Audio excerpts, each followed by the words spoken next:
नष्टधर्ममनुष्यादि लक्षणज्ञापनोत्सुकः आश्रयेकगतिज्ञाता कल्किकलिमलापः शास्त्रवैराग्यसम्बोधो नानाप्रलयबोधकः विशेषतः शुकव्याज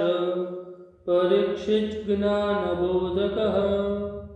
शुकेष्टगतिरूपात्मा परीक्षिदेहमोक्षदः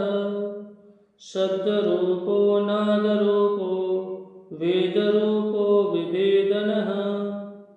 व्यासः शाखाप्रवक्ता च पुराणार्थप्रवर्तकः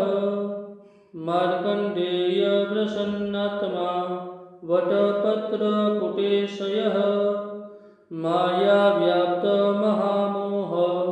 दुःखशान्तिप्रवर्तकः महादेवस्वरूपश्च भक्तिदाता कृपानिधिः आदित्यन्तर्गतकाल द्वादशात्मा सुपूजितः श्रीभागवतरूपश्च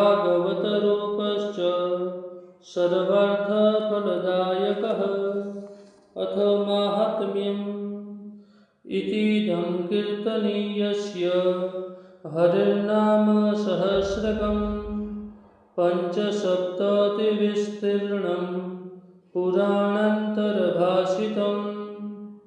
य एतत्प्रातरुत्थाय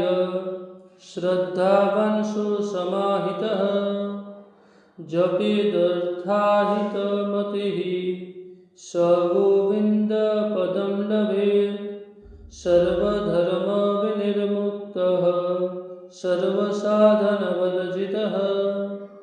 एतद्धारणमात्रेण कृष्णस्य पदवीं व्रजेत् हर्यावेशितचित्तेन श्रीभागवतसागरात्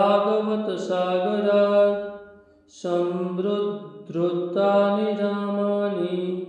चिन्तामणिनिभानिः कण्ठस्थितान्यर्थदीप्त्या बान्धते ज्ञानजं तमः भक्तिं श्रीकृष्णदेवस्य साधयन्ति विनिश्चितं किं बहुक्तेन भगवान् नामभिः स्तुतस्य गुणः आत्मभावं नयत्यासो भक्तिं च कुरुते दृढम्।